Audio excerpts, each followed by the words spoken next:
Welcome back to the deep dive. Today we're taking a really hard look at a tactical operation that frankly just redefines the term high stakes. It really does. We're dissecting an extraction mission report from the Death Hunter Corps, the DHC. And their objective was, well, it was incredibly sensitive, securing a highly gifted child who had been experimented on. Right.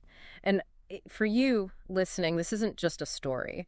Think of it as a manual for survival in a world where reality itself is fundamentally fractured. That's the perfect way to frame it. Our mission here is to look past the firefight, past the action sequence. And identify the key operational data points. Exactly. This is specialized hybrid warfare. The rules of engagement here, they're not written by Geneva. They're written by genetics. By DNA. Yes. We have to understand how DNA dictates who can access what dimension, what the power thresholds are, and, maybe the most terrifying part, what even constitutes reality in this context. And to do that, we have to start with their most unique asset. Arguably their most essential one. The gatekeeper. The specialist they call the gatekeeper, Marcus. The sources say he only ever knew fractures of his potential within his DNA. But that potential, it's just incredible. It lets him basically negotiate the very boundaries of existence. He's not just traveling through dimensions, is he? It's more than that. Oh, much more. He controls the dimension between dimensions. He has a name for it. The void space. The void space, the raw construct, the fabric between here and there. But what's really critical for you to grasp is the mechanism. It's not passive. He has to actively do something. Tell us more about that, because the description is, well, it's mind-bending. Physical contact with an object, or even a person. Yes. That contact opens what he calls a lens into view. A lens. And that lens then somehow tears a rip in space-time. So if reality is like a perfect mirror... He's using that lens to show a crack in the glass. Right. The rip he creates leads to a fractured, mirrored dimension. It's vaguely similar to his own, but broken. So this power isn't just about teleportation, it's about making reality itself pliable. Exactly. He's not just moving through the gate, he's deciding where the gate is. That completely changes the game in any chase or extraction. Absolutely. And this is the core idea you need to hold on to for this whole dive. Yeah. Reality isn't fixed, it's a variable. And it's controlled by certain genetic markers. The source even says, words are power for those who cross the threshold. That puts an insane amount of pressure on one person. It does. Okay, so let's zoom out to the DHC as a unit. We have Marcus, Dion, Simon, Serenity, and a fifth guy, Vance. Right. They reached the girl just in time, but the source makes it clear that damage from the experiments was extensive. They knew the enemy was closing in fast. And they knew this would be the fight of their careers. But they're a highly efficient mobile unit of 5. Their initial advantage was calculated surprise. The Nightbreeds weren't expecting them. They were not expecting, and I quote, this many hybrids, all concentrated in one place. That collective power level, all those specialized skills, it gave them the edge they needed to survive that first contact. Let's analyze their defense package, because they weren't just relying on their powers. No, they had operational redundancy, chemical deterrence. Silver and sodium. Silver is a classic, of course. But adding sodium, that suggests they were anticipating enemies with very specific chemical vulnerabilities. They had intel. They weren't just guessing. Absolutely not. The source says these chemicals have adverse effects on these specific enemies. This was targeted. And their personnel was just as specialized. Exactly. The final layer of protection was spiritual. The professional exorcist. Positioned right next to the girl.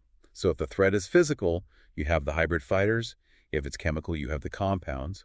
And if it's purely spiritual, yeah, the exorcist. It's that kind of overlap that makes the DHC so effective. They're ready for chemical, biological, and spiritual warfare all at the same time. So let's get into the tactical setup. Dusk, an industrial park. Textbook ambush territory. They're facing at least 8 pursuers initially. The source calls them vicious and extremely fast on foot. And they use their small size to their advantage through positioning. It was a classic pincer defense, designed to funnel the enemy. So you have 2 members out in a fanning movement. Drawing attention, guiding the pursuit. Then you have the sniper, the DHC's best shooter, tucked away up high. A water tower, something like that. Providing unseen oversight. Right. And then you have the highest risk element of the whole plan. The bait. Vance. The 5th member, a hybrid who specializes in bounties, they put him right out in the open. His reputation alone was the lure. It was enough to fix the enemy's attention. They calculated his power level was just enough to hold them, but not enough to wipe them out prematurely. Which lets the sniper open the engagement. With a high-velocity silver round, the plan was solid. But the target's reaction? It was terrifying. That silver round should have been devastating. The source says it should have blown a hole in someone. But it didn't. The injured enemy immediately started to morph, to regenerate the wound right before their eyes. And that's the moment of confirmation. That's when they knew for sure they were dealing with the supernatural upper tier. They shifted tactics instantly. Conventional rounds are off the table. Completely. Out came the specialized holy weapons. A revolver, a sword, a spellbook. And the exorcist's silver crucifix, which was dagger-sized. Suggesting it's for close quarters combat, not just warding something off. For swift banishment, yeah. And the first 2 casualties happened fast after that. It proves the tactical switch was the right call. The sniper gets a clean headshot, takes one down. Then the swordsman does something. Just pure audacity.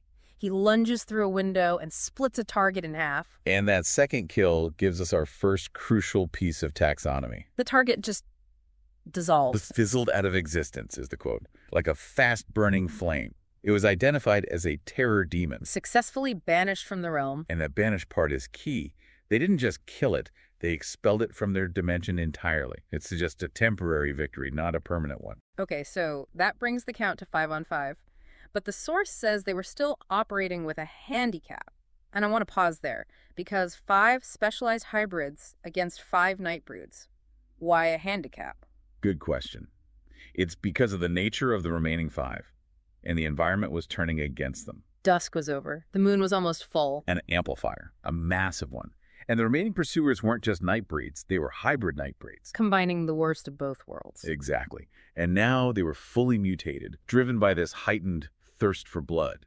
They weren't fighting 5 regular enemies. They were fighting 5 apex, amplified nightmares. Which sets us up perfectly to get into the weeds on the taxonomy of these things. The classification is incredibly specific. It ties power directly to lineage. Right. So we have 3 categories of terror left on the field. First up, 2 of them were identified as vampire lords. Lords, so not your rank-and-file vampire. Not at all. The significance is their lineage. They're direct descendants of the primes. The primes being the legendary ancient originators of the species. Precisely. This is royalty, carrying concentrated demonic power. The source describes them undergoing a horrific, flesh-like, monstrous transformation, just pumped full of pure demonic energy. So their goal is just brute force, physical dominance. A tactical nightmare for anyone, and there were 2 of them. Okay, so we go from that kind of aristocratic power to savage pack efficiency. To the werebeasts' houses, specifically the wild dog's house. We have 2 werehyenas. What defines them? Pack mentality, extreme hunger, and their role as advantageous scavengers. What's interesting is they're noted as a perfect match for shadow walkers, meaning they coordinate attacks well with stealthy forces. So their threat is their strategy, not just their strength. Their coordinated strategy, yeah. And then there's the 5th one, the wild card. The apex werebadger. An outlier from a fringe group. Totally. The source characterizes this one by a singular destructive focus, pure fight or flight. But with a stubborn attitude. Meaning it doesn't retreat, it doesn't negotiate, it just doesn't know when to quit. So, to recap, the DHC is now facing concentrated demonic power, organized pack hunters, and an unrelenting berserker. That handicap assessment feels pretty justified now, doesn't it? It really does. Which brings us to the climax. This is where the situation just spirals completely out of the DHC's control. But paradoxically, it's what saves the mission. The werehyenas, with that pack instinct, they zero in on the softest targets. The exorcist and the girl. They let out their war cry. And the girl, she screams, just pure, terrified screaming. And that scream was an unintended activation sequence. Her terror amplified it into something else entirely. It's a seismic shriek. An immense pressure wave. And this was the moment the exorcist realized the true nature of what they were protecting. Which was? Wraith abilities. She's a descendant of casters. And that caster lineage is critical, right? They're not just mages. No, they are specialized dark mages who dabble in the realm of souls. Her power isn't just rooted in energy, but in the existential fabric of her target. We need to unpack the physical effects of this, because it wasn't just noise. This was an environmental catastrophe. Devastating. The shockwave instantly shattered every window nearby. It blew out street lamps, caused a widespread power shortage. The air itself seemed to, and I'm quoting, fracture with wind and light. So if the gatekeeper can fracture space-time through control, She fractured the physical plane through sheer emotional output. and for the were-hyenas with their biology, their hearing, this was a weapon aimed right at them. They were simply no match. I mean, think about it. Their hearing is well over 100 times more sensitive than a human's. So that shriek was a focused sonic bomb. For creatures biologically incapable of handling it, the effect was immediate and gruesome. Well- Blood started dribbling from every orifice, It shocked them straight into death. leaving them in what the report calls bloody piles of meat. Horrifying. And incredibly effective. But the exorcist's knowledge is what saved him. Absolutely. And this highlights the DHC's level of training and preparation. He realized what kind of power she had split seconds before it fully manifested. And activated an isolation blessing. A specific spiritual shield against extreme magical or sonic shockwaves. He got it up just in time. Which meant the DHC still had one operational mind at ground zero. That quick thinking was crucial. So the mission is a success. The team is shaken, ears ringing, but they're alive. Dion, Simon, Serenity, Vance, Marcus, they all regroup. And the girl just collapses. Pure exhaustion from unleashing that kind of power. Serenity takes command of the extraction phase. Her directive is clear. Get the girl in the van, keep her energy levels stable. They get her out and head back to HQ. So the organizational tactics bought them time. The specialized weapons kept them alive. But the mission's success hinged entirely on the girl. On the unpredictable hybrid nature of the very person they were protecting. She was the ultimate defense mechanism. Which brings us back around. What does this incident, where DNA literally shattered reality, tell us about the future of DHC operations, especially when we think about the gatekeeper, Marcus? It creates a tremendous operational dilemma, but also a huge opportunity. We know Marcus's power relies on his DNA controlling that dimensional cutoff, the void space. Right. And we just saw the girl's caster DNA, rooted in the realm of souls, release a power that can fracture the physical world through raw emotion. If her raw power is that physically destabilizing, and his power is that dimensionally precise. You see where this is going. This raises a major question for the DHE brass. What happens when they train her? When they intentionally pair a descendant of casters with a gatekeeper? A caster who controls soul, energy, and physical manifestation. With a gatekeeper who controls the space between worlds? If they actually learn to work together. You're looking at a duo capable of rewriting the physical and dimensional rules of engagement simultaneously. The true potential of this extraction has only just begun to manifest now that she's back at headquarters.